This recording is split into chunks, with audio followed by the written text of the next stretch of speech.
Prithviraj Gracie, এই দেখো ভাই তরমুজ আনছি। কে বড় তরমুজ? কে ভালোবাসে তরমুজ খাইতে? বাবা তরমুজ কাটিয়া দেই। তরমুজ দিয়ে কিতা বানাইতাম? শরবত খাইতে না আইসক্রিম খাইতে? আইসক্রিম খাইতে। আচ্ছা চলো বাবা আইসক্রিম বানাই দিবি। ওকে।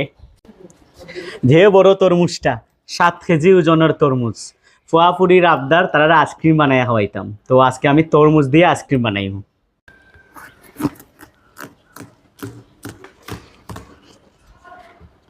ওই দেখো বন্ধুরা, আমার তরমুজটা কিন্তু সেই লাল হইছে। আমার আস্তা তরমুজ লাগতো না, আমি সামান্য একটু দিয়া আইসক্রিমটা বানাইলাম। এখন আমি তরমুজের পাল্পটা লই লইম।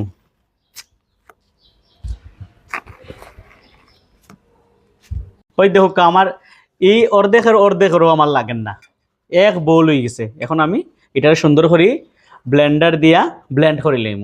আমি ব্লেন্ডারও ওই দেখো কাজু বাদাম, তারপর হয়েছে গিয়া এই কাঠবাদাম কয়েকটা, আর এদিকে হয়েছে গিয়া তরমুজটা এখনো সুন্দর করিয়া ব্লেন্ড করে লইম।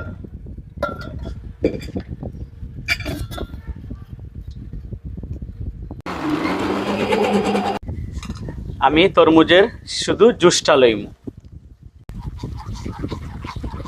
ওই দেখো তরমুজের বীজ সুবরা আতা রয়েছে, আর ওই দেখো কেন আমার এক বউলের মতো তরমুজের জুস হয়েছে। এখন আমি কড়াইটা বয়াই দিম। আমি কেন 400 ml দুধ লইছি, এটা দিলাইম। এখন আমি হাফ কাপ চিনি লইছি। আপনারা যদি চিনি কম খাইন তাইলে চিনি কম দিবা, এটা আপনার টেস্ট অনুসারে চিনি দিবা। আমার ছেলে মেয়ে খুব বেশি চিনি খাইতে ভালোবাসে। দুধটা আমার উতরানি উঠে গেছে। আমি এখন 1/4 কাপ পাউডার দুধ দিলাইম। এগুলা পাউডার দুধ দেওয়া আর হয়েছে গিয়া কাজু দেওয়া, বাদাম দেওয়া, জাস্ট স্বাদটা বাড়ানির লাগে। আমার দুধটা খুব ঘন হয়ে গেছে। এখন আমি তরমুজের জুসটা দিলাম।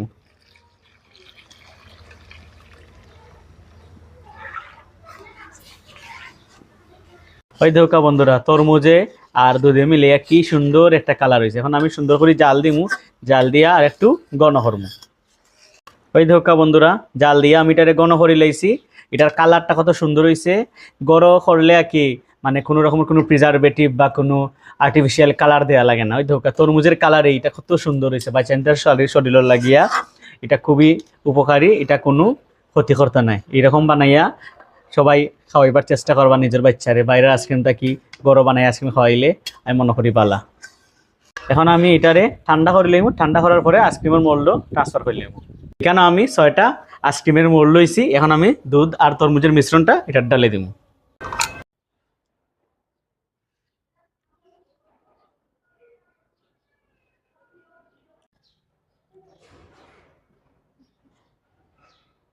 এখন আমি আইসক্রিমের কাটিগুলা সেট করে লইব।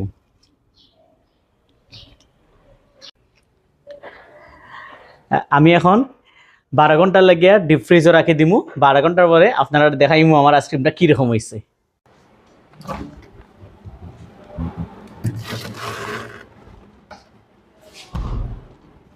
বন্ধুরা 12 ঘন্টা পরে আইসক্রিমটা হয়েছে নি, এখন আমি চেক করিয়া দেখমু।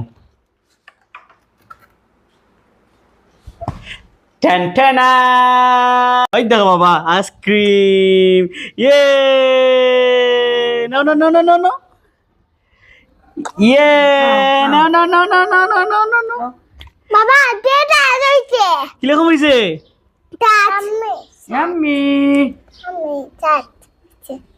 বন্ধুরা আইসক্রিমটা খাইয়া টেস্ট করে দেখি। সেই স্বাদ।